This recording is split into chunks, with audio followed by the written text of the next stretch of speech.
people who came here to this country before it was a country and since didn't come here to destroy anything. They came here to build. Tonight, the Premier of Manitoba has some harsh words for whoever tore down the statues of Queen Victoria and Queen Elizabeth II. We will have our own fiscal transfers. We're working on the taxation issues right now with Canada. We're working on this next phase, which is the treaty, goes into Parliament. Is it a massive transfer of power? The new deal with Ottawa has the Manitoba Métis Federation president saying, yes, it is. 20 years ago, they wouldn't care. They'd say, who cares? Some dumb Indian sitting for, an anthem. Who cares? And Kanien'kehá journalist refuses to stand for O Canada at a Stanley Cup playoff game.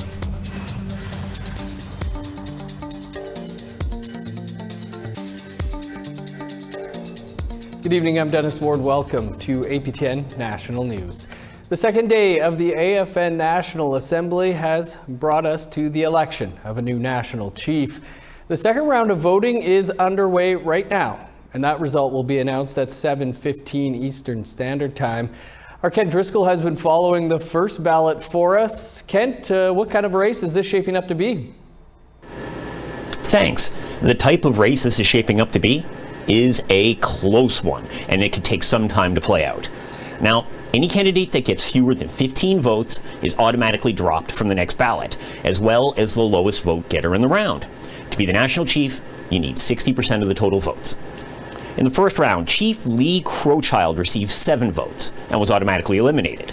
The lowest total remaining, Kathy Martin with 15, and she's also off the next ballot. That leaves 5 candidates remaining. This race is very tight at the top. Only 12 votes separate first place from third. Reginald Belrose tops the leaders with 91 votes, followed by Roseanne Archibald, who's only 1 vote behind him with 90. Alvin Fiddler came in third with 79 votes, well within striking distance of those frontrunners. Rounding out the field, Kevin Hart with 44 votes, and Jody Calahoo Stonehouse with 41.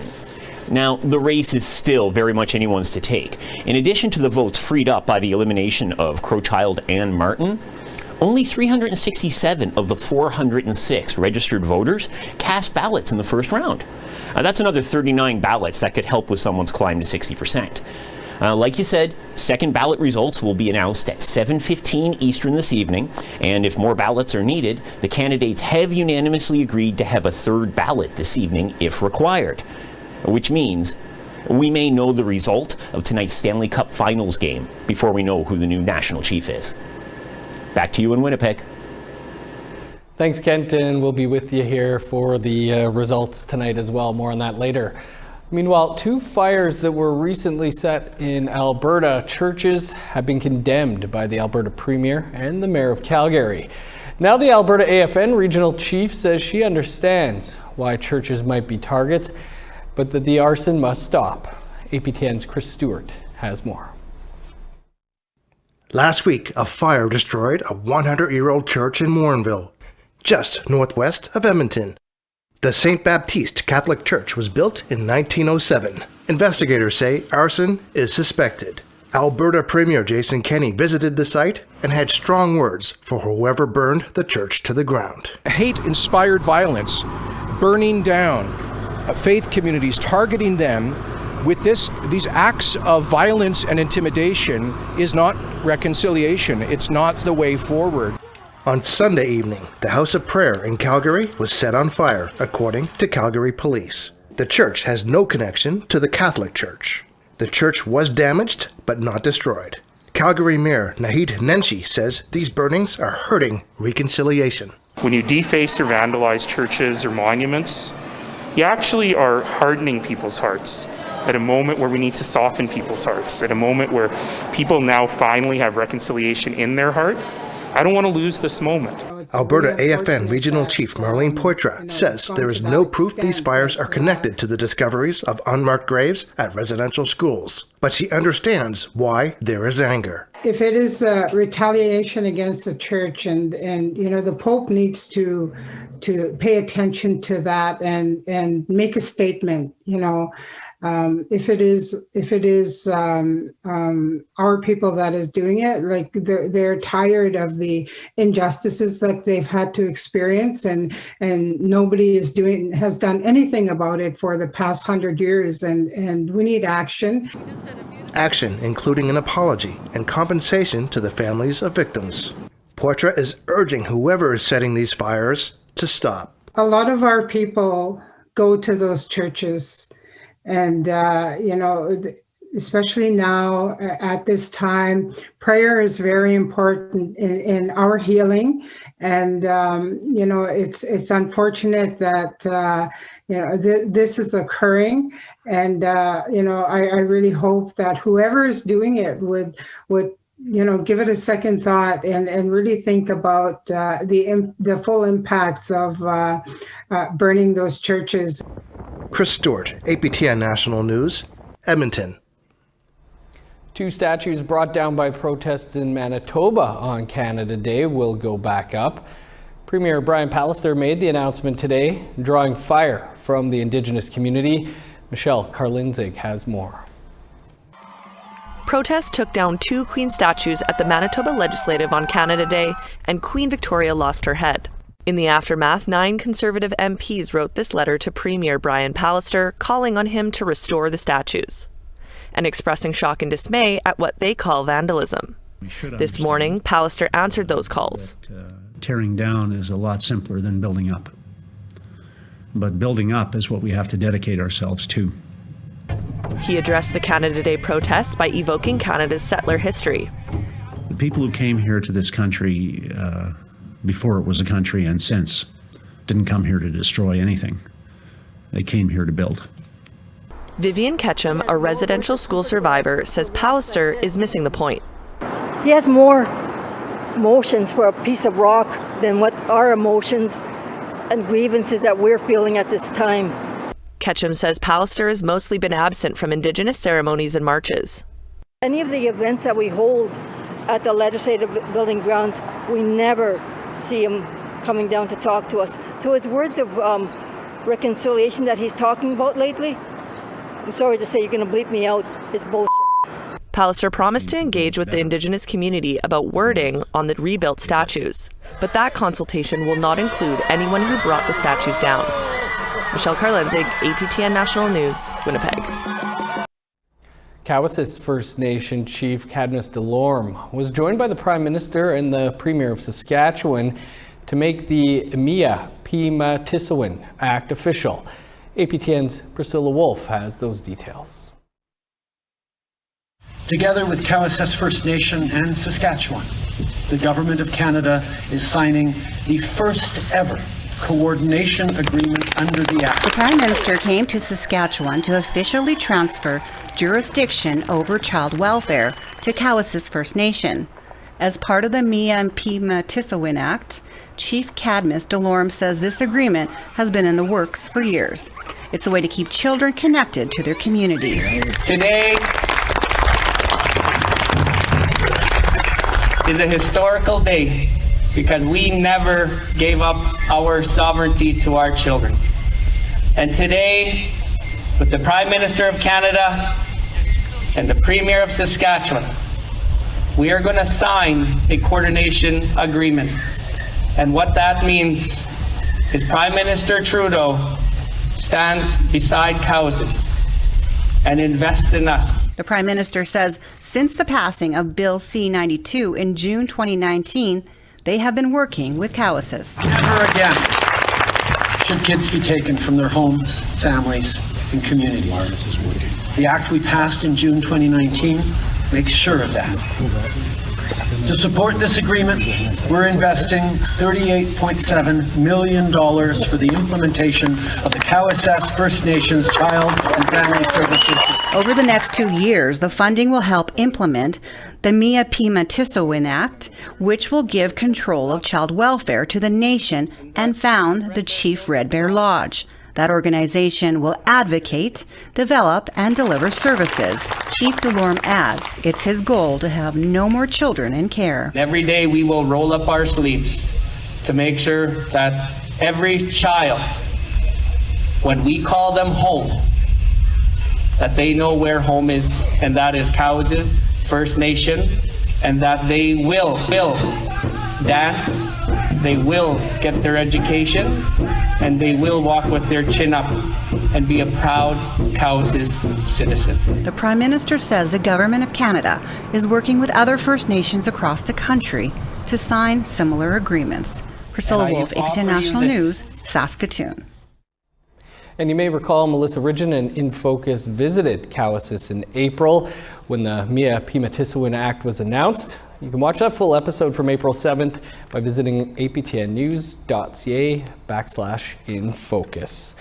Well, on Tuesday, the Manitoba Métis Federation signed an agreement with the federal government that makes them the official governing body of Manitoba Métis. With more on what this means in reaction, here's Daryl Stranger. The Manitoba Métis Self-Government Recognition and Implementation Agreement was signed yesterday in Winnipeg. The agreement recognizes the Manitoba Métis Federation's jurisdiction over citizenship, leadership selection, elections, and the operations of their government. Canada will also recognize the MMF's existing institutions, such as its Constitution and General Assembly. President David Chartrand said the signing is a historic moment for the Métis people of Manitoba. This actually sets the foundation now of the future of where our government will be treated like provincial governments. We will have our own fiscal transfers. We're working on the taxation issues right now with Canada. We're working on this next phase, which is the treaty, which goes into Parliament. But really what it begins to mean is we govern ourselves. We have authorities as a government to make decisions on our future. This agreement follows a $154 million funding agreement signed in 2018 between the MMF and the federal government, which saw both parties working towards a self-governing agreement. Yesterday's signed agreement sets out the steps to formally recognize the Manitoba Métis Federation as an Indigenous government in Canadian law. Now, not everyone is happy with the signing of yesterday's agreement, however. The Assembly of Manitoba Chiefs released a statement yesterday saying they were, quote, disappointed in the decision. In the release, Grand Chief Arlen Dumas stated, as the original treaty partners to the Crown, First Nations have yet to be given the right to self-governance matters such as citizenship, elections, and the unencumbered operations of their own governments. With the signing of this agreement, Canada has now clearly signaled it prioritizes the Métis over First Nations as the Liberal Party seeks a majority with another federal election looming nearer. Next steps for the Manitoba Métis Federation include negotiating what they call a modern-day treaty and getting implementation legislation passed in federal parliament. Daryl Stranger, APTN National News, Winnipeg. Well, as you heard earlier, the NHL playoffs continue tonight, but a small protest at the last game in Montreal still has some talking. Details after the break.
Welcome back.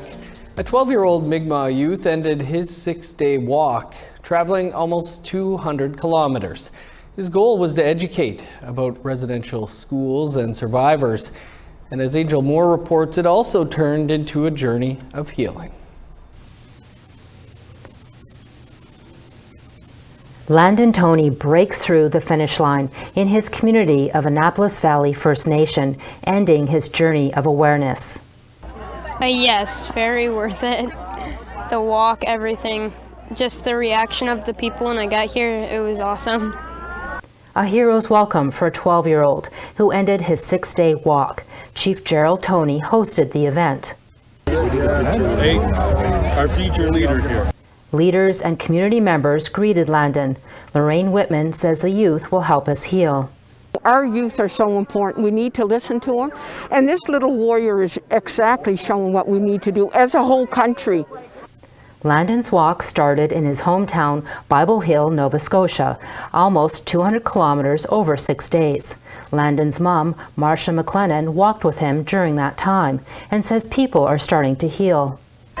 People are questioning and people are looking up residential schools and people are talking to their kids and I think Landon accomplished what he wanted. Landon's great-grandmother was a survivor. The walk started near the site of the former Shubenacadie Residential School, where a search is currently underway for unmarked graves. When I heard about all of the numbers going up for all of the graves that they found for all of the residential schools, that just made me mad, so I wanted to show my anger by doing the walk. Supporters joined along the way. The last day, about 100 people walked in the soaring heat, taking breaks to cool off. Nan Smith, a retired teacher, brought snacks for Landon. Usually the teachers are adults. And this time, Landon is the teacher, and he's reaching out to all kinds of children who he's going to be a role model. He's going to be talked about for a long time. Even Prime Minister Justin Trudeau offered support, tweeting, "Know that you're making a difference, and people across the country are with you every step of the way." Landon says this is just the beginning. I'm going to be doing a bigger walk every single year on Canada Day. Sooner, I'm going to work my way up to cross over Canada. A GoFundMe page has raised over $36,000. A committee of 6 people will determine where help is needed most. Angel Moore, APTN National News, Annapolis Valley First Nation. Awesome job, Landon. The Montreal Canadiens are a huge passion for many Indigenous people in Quebec. But when Steve Bonspiel and Onawa Jacobs got tickets to attend Game 4 of the Stanley Cup final, they decided to do more than just cheer for their favorite team. They took the opportunity to make a statement. Here's a story by Shushan Bacon, read by Tom Fenario. Steve Bonspiel and his wife Onawa are huge Montreal Canadiens fans. Please rise. We will give us a chance for the singing of the national anthem. But while they were attending Game 4 of the Stanley Cup final to cheer on their favorite team, they remained silent and sat for the national anthem. We need to talk about what is wrong in this country, what can be fixed, respect for Indigenous peoples. Following the discovery of hundreds of unmarked graves across the country near residential schools, the Mohawk couple hopes their action will advance the ongoing conversation of how Indigenous people are treated in Canada. Bonspiel is the editor-publisher of the award-winning Kahnawake newspaper, The Eastern Door. As a journalist, he is pleased with how mainstream media is reacting to its protest. On Sportsnet, and all of a sudden all these media were interested, which I think is amazing, because if this was 20 years ago, they wouldn't care. They'd say, who cares? Some dumb Indian sitting for an anthem. Who cares? But now people want to have that conversation more because they understand more. During their protest, they brandished an eagle feather. It was lent to them by a friend who was a residential school survivor. So I felt that I was carrying him with me, but I was also carrying residential school survivors and people who never came home. And from the reaction we got when we posted the Facebook Live, and we posted a photo before, I think people really were more touched this time around. Bonspiel adds that not all of the reactions on social media were positive. Nonetheless, he is happy that he used this platform to show his resistance to colonization and to show solidarity to residential school survivors in front of his favorite team. A story by Shoshan Bacon, APTN National News, Wendake, Quebec. To the pandemic now, and new numbers from Indigenous Services Canada say more than 640,000 shots of the COVID-19 vaccine have been given out in communities across the country. But it's not all that easy to track just how the pandemic has hit Indigenous peoples. For that, journalist Dane Patterson looked back at the numbers in Western Canada to see how the pandemic unfolded, and he joins us now. Dane, thanks for being with us. This was a lot of work. It's a big story. How did you collect up all the data? I spent a lot of time from January is when I started, and I collected data nearly every day from Indigenous Services Canada website, where they post the COVID-19 numbers for Indigenous communities across Canada, but each provincially. So I picked them up whenever they post them, which was most days of the week. And compiled them and then compared them with the registered populations that are posted from the government as well, to see kind of what the infection rates were per 100,000 in these communities. Did you have to look around aside from Indigenous Services Canada? I've noticed their website isn't always up to date. Yeah, so it wasn't, like you said, it wasn't always up to date. There were some days where they wouldn't post, some days they would post twice. But that was kind of the main central spot where the numbers were posted most often. They did have in Manitoba, the First Nations Health and Social Secretariat of Manitoba posted numbers on there, which were super helpful to gathering all this data. But they were specific only to Manitoba. So for places like Saskatchewan and Alberta, it was a little tougher to gather those numbers. So I had to depend on Indigenous Services Canada. Yes, I would commend Manitoba First Nations for the job they've done here. What did your project tell you about the situation in Western Canada? So like I said, I started in January, but I was actually curious in December. So when I looked in December, I did some quick calculations, and I immediately noticed that the case numbers for the population per capita were much higher in First Nation communities. So I looked at those numbers over the long term, and that's exactly what the numbers said, is that per 100,000 people, so per the population, the case rates for COVID-19 were much higher in First Nation communities on reserves. But also within the city, in the article that I wrote in Winnipeg, rather, they have the COVID-19 rates posted, as well as the population for Indigenous people in the city. And so it said that in general, the kind of ratio between COVID-19 and Indigenous people was higher than the general population. Well, Dane, we'll have to leave it there, but I would encourage everybody to go over to our website, check out the story. It's a massive story with a lot of work into it. Thanks for being with us here today to speak about it. Thanks, Dennis. Time for one more quick break, but stick around. There's more to come.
Welcome back. Time now for our photo of the day.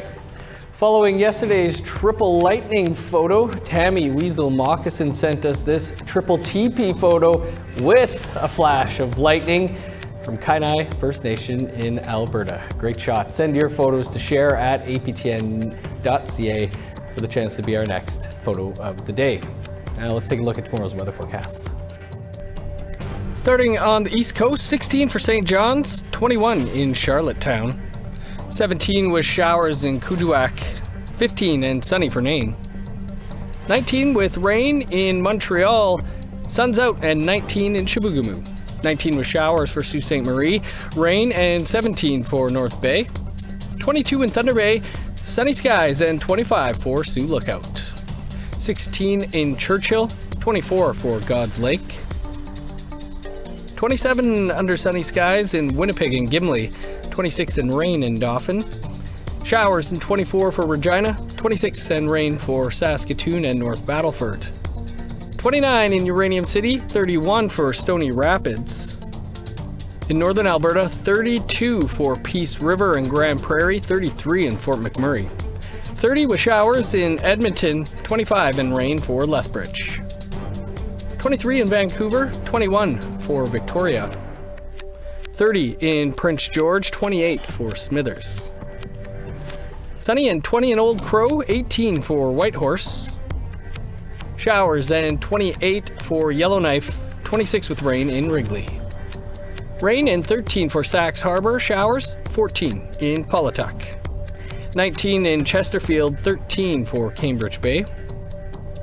11 in Resolute and Arctic Bay. Well, that's all the time we have for your APTN National News for this Wednesday. For news anytime, you can visit our website, aptnnews.ca. That's where you can also watch live results of the AFN National Chief Election. The next round of results are expected at 7:15 Eastern Time. We'll be back here with those results at 8 p.m. Eastern Time. I'm Dennis Ward. Have a great night.